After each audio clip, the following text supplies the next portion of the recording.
देखा का भाई? तो हार मेहरारू के मिर्चे से ढेर प्रेम हो गए बा। अरे कहाँ बात आर प्लान? मजा तो बात पर निर्भर बा केकरा कौन चीज से मिली। तहार श्यामा की मौत भर से मजा मिल जाए और हमरा घर के सब लोग के बारी बारी से परेशान करके मौत देवे में मजा बुझाता। इन्फेक्शन हो गए बा, कुछ मीठा खा ले रही का? ऐसा तो कुछ ना खैले रहली, दवाई में चूक भइल होगी।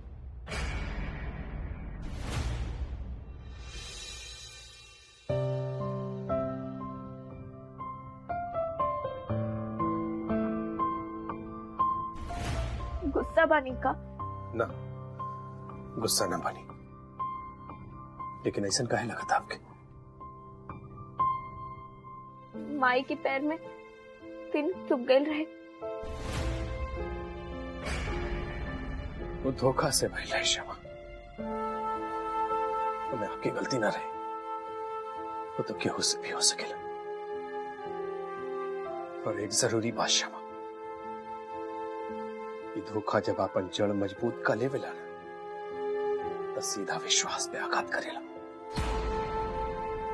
आप अपन ही पुरान पिन सब फेंक दी, हमरा से पैसा ले ली, कुछ नया खरीद के ले आई, कुछ अलग।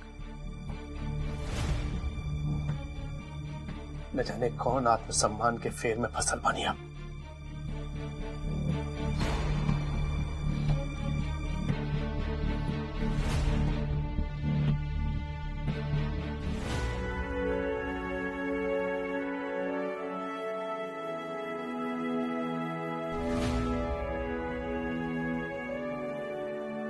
अब ई निखिल तारा से घृणा करी श्यामा। मलकिनी के बा? हम निर्मला। का काम बा? ताजा पानी बा मलकिनी, और कुछ चाहिए? ना ना, बस पानी ही जा रख दो और हमरा सूते दो।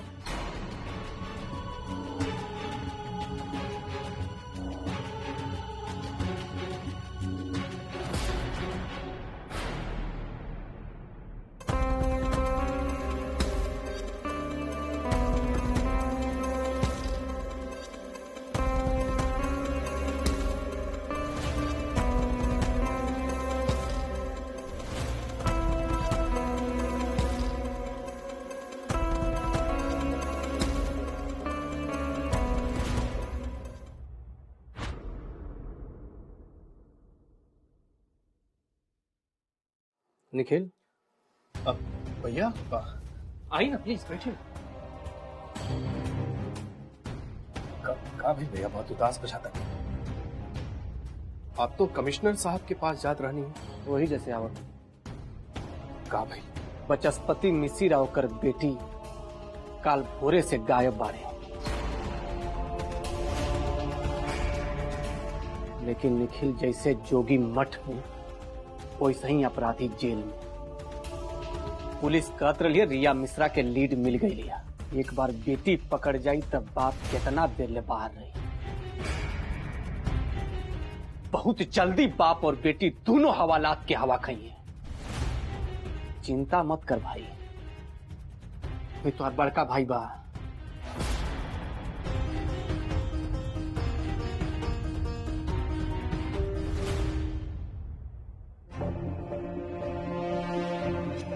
माई उठ जाए, दवाई के समय हो गई। धोखा से गिर गए रहे हमारे। कोनो बात नहीं की, हाली से हमरा दवाई दे दो। नींद से हमार आंख एकदम नहीं खुलत।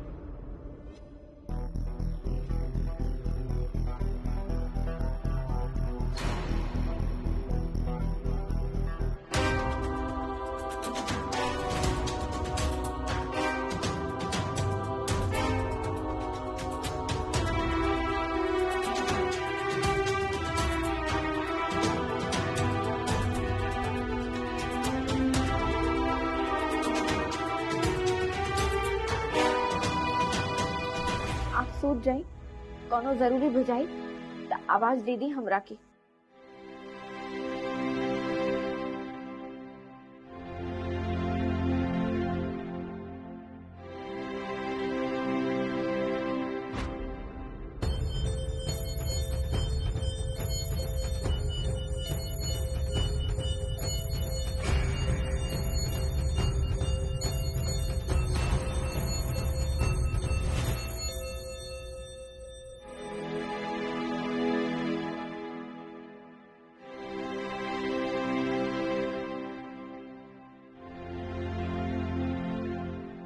इतना मत सोची छोटकी मलकिनी। जे भाई हमें तहार तो गलती रहे ना। छोटका मालिक बेकार मला तारा से के मांगले बार राय बेचार। अपन काम करा और खबरदार घर की समस्या में दोबारा मुंह खुलता, और खास कर छोटका मालिक के बारे में। गलती हो गई छोटकी मालकिन, माफ कर दी। अगर हम अपन सीमा लांघी दोबारा प्रयास भी मत करिए। चला अपन काम करा।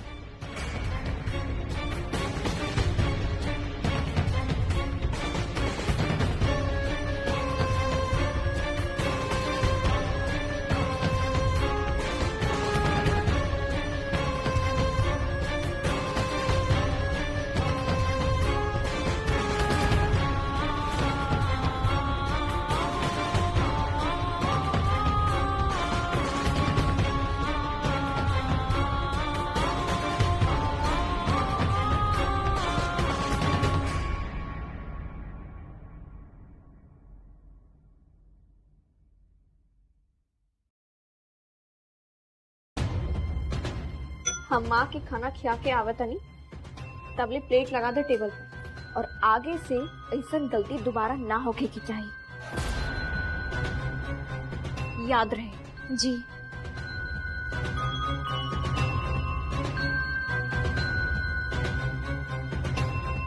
भूल गलती ना तहरा के खत्म करे की अपराध करे जातानी हम। श्यामा अपराध।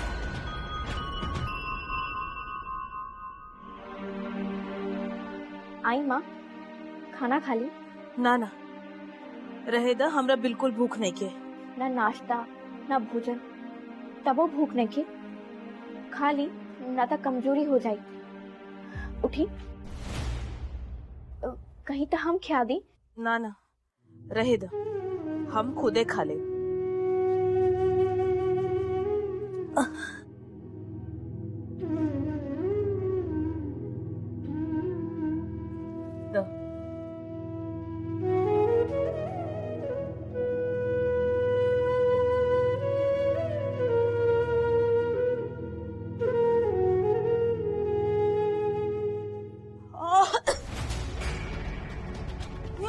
इतना तीखा, मिर्चे के डब्बा उलट दे लूगा।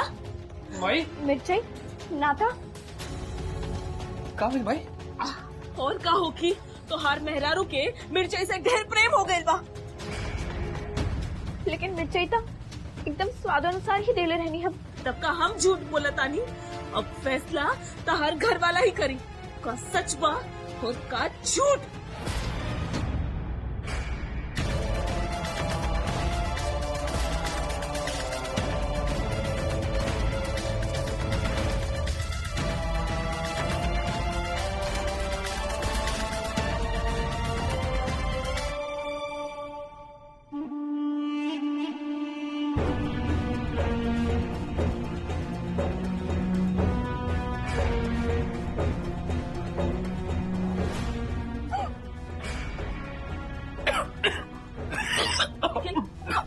पानी पिया, संभाल के।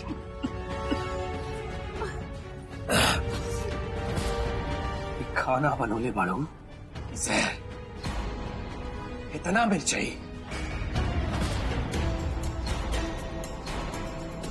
लेकिन मिर्ची तो बहुत हो गई। आंख से देखला सच झूठ साबित कर दे बुका। किचन की जिम्मेदारी की करा, ये खाना के बना ले, और ये खाना में इतना मिर्ची रहे आपके ना पता। कहाँ रहेला आपकी ध्यान आजकल? अपन गलती के छुपावे के गुण कहां से सीखली शाबा? ले जाई खाना ही जैसे, पर माई खातिर बिना मसाला तेल के खाना बना के लाई।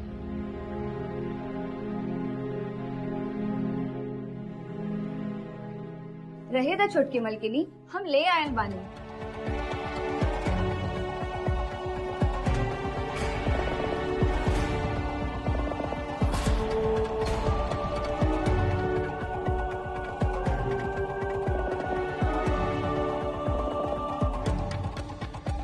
निर्मला, तहरा कैसे मालूम बा कि माई के दूसर खाना देवे के बा?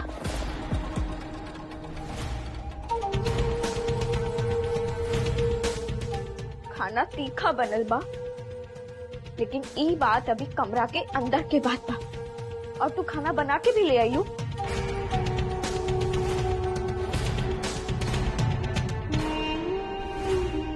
मलकिनी, वो आपके गैला के बाद हम तनी चखले रहने, भूख लगल रहे, वही से मालूम बा। श्यामा, संदेह होके पे टेस्ट करे में कोनो बुराई नहीं की। हमारी बात कान खोल के सुन ले।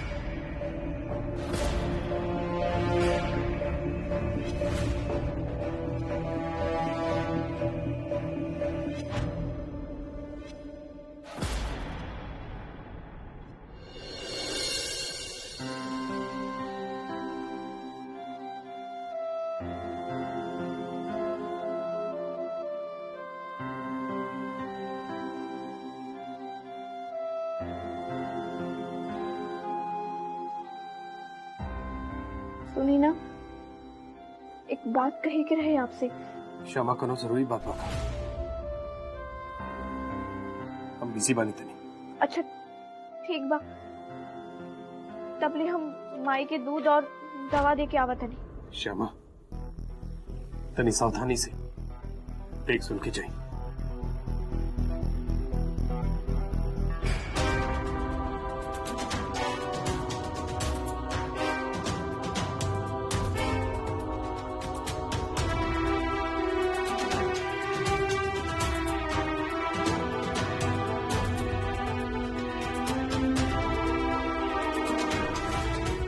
छोटका मालिक, दूध।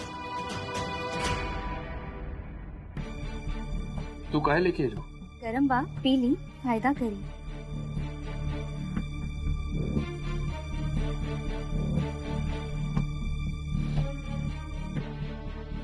Thank you. तू जा सके। मर्द के अपन औरत के डांटे का अधिकार रहेला छोटका मालिक, लेकिन डांट बात से बात बनेला ना, बिगड़ जाला। गांव के लेकी तनी सुस्त, तनी लापरवाह होके जाए दी। अब इतना गुस्सा होके काम चली ना। काम हो गई, जा सके।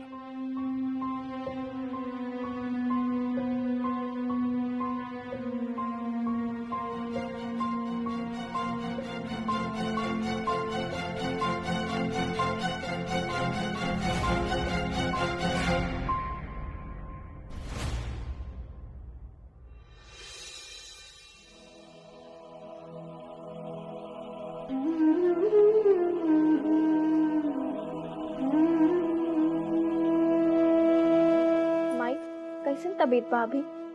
ठीक तो नहीं खे बुझा, और ये दवा पी के पता ना कैसे हमार मन और ज्यादा बेचैन हो जाला। अरे ये दवाई तहार ठीक भी करी, भोर तक देखिया एकदम फिट एंड फाइन हो जाइबू। आराम करा। जाने दीनानाथ। बाबूजी, कुछ चीज के जरूरी होगी था। अरे बेटा, जरूरी कभी खत्म भइल बा का? तू जा सुत रहा, ढेर रात हो गई।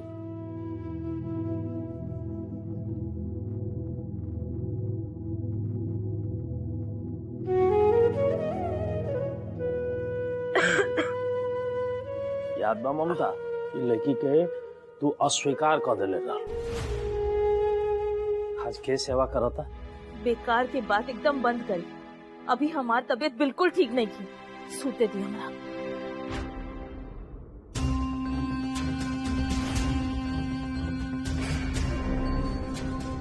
ये रिश्ता हमरा स्वीकार नहीं के, बिल्कुल ना। स्वीकार स्वीकार, अब तो तू करबू ममता झा। मौत वो आसान मौत न, दर्दनाक मौत।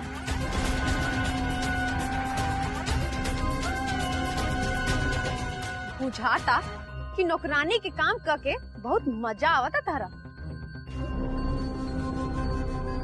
अरे तू तो कहले रहलू कि काल के सुबह ना देख पाई हूँ, फिर कब भइल? अरे समय के अंदाजा बात आ रहा। सुबह भी भइल, दिन भी बीतल, यहाँ तक कि रात भी बिताता। अरे कहाँ बात आर प्लान? मजा मजा तो ई बात पर निर्भर बा केकरा कौन चीज से मिली। तहार श्यामा की मौत भर से मजा मिल जाए और हमरा ई घर के सब लोग के बारी बारी से परेशान कर के मौत देवे में मजा बुझाता। एगो खास ही आदत होला रिया मिश्रा कि जब वो चलेला ना तो इंसान के बुद्धि उड़ा देवेला और जब वो बीत चला तो इंसान के होश। तलाश ई पूरा शहर में तलाश चालू बात हर। तलाश के भी एक खास चरित्र बा। सबके कुछ ना कुछ तलाश रहबे करेला। पुलिस के हमार तलाश, हमरा ई परिवार के सत्यानाश के तलाश, आपके अपन रुतबा कायम करे के तलाश। देखी कब तक चली।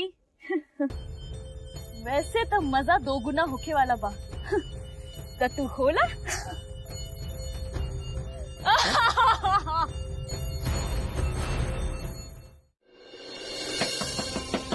निखिल, निखिल,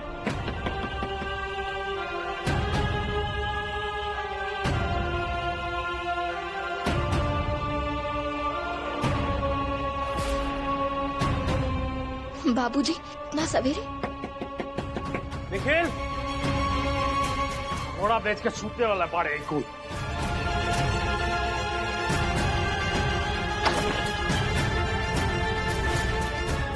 बाबूजी इतना सवेरे सवेरे हाँ कहाँ भाई? सुनील, निखिल के बोला आवे। बाबूजी कहाँ भी बाबूजी?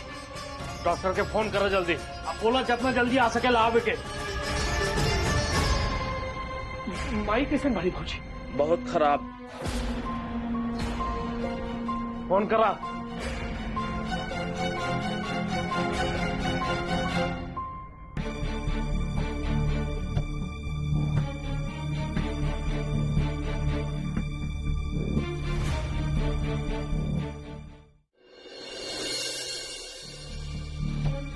इन्फेक्शन हो गई बा।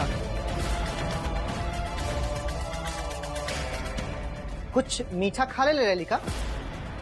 ऐसा तो कुछ ना खैले रही। तो दवाई में चूक भइल होगी।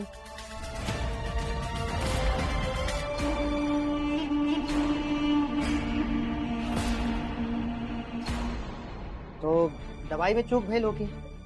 ना ना डॉक्टर साहब, वो तो हम ठीक समय से देते रहनी, तीनों टाइम खाना के बाद। तो दवाई दिखाई।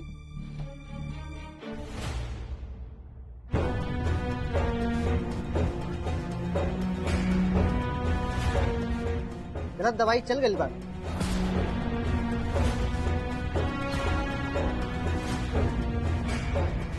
अभी तो हम ना लिख ले रहे नहीं।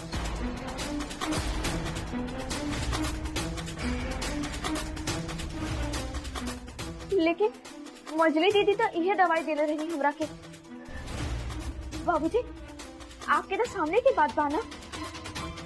ए लड़की खबरदार जे हमार नाम लैलू बीच में। अनपढ़ गंवार कहीं के।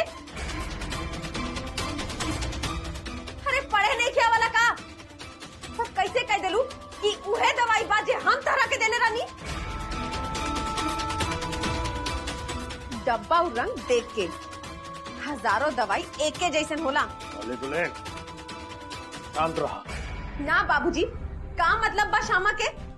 एक तो माँ की तबीयत लेके ऐसे ही सब लोग परेशान बा और ऊपर से ई लड़की रोप प्रत्यारोप में लागल बिया।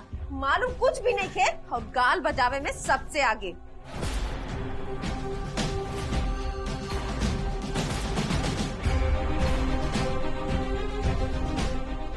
ना चिंता मत करी, हम बानी नू, सब ठीक हो जाये। डॉक्टर साहब अगर आप कहीं तो माई के कोनो अस्पताल में एडमिट करा दी। काहे खातिर ऐसा हमरा के ठीक ना बुझाता। एक एंटीबायोटिक इंजेक्शन दे देता नहीं, सांझी तक सुधार भइल तो ठीक, ना तो इमीडिएटली एडमिट करे ही पड़ी।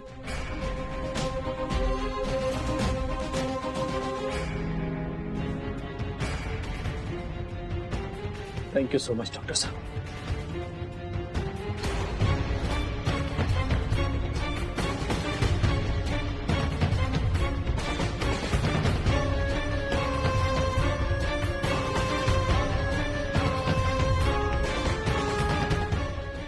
मेडिसिन भी चेंज होगी और एक जिम्मेदार आदमी की नियुक्त करे ही पड़ी, काहे कि घाव बहुत गंभीर बा और ई बार अगर लापरवाही भइल तो परिणाम बहुत बुरा हो।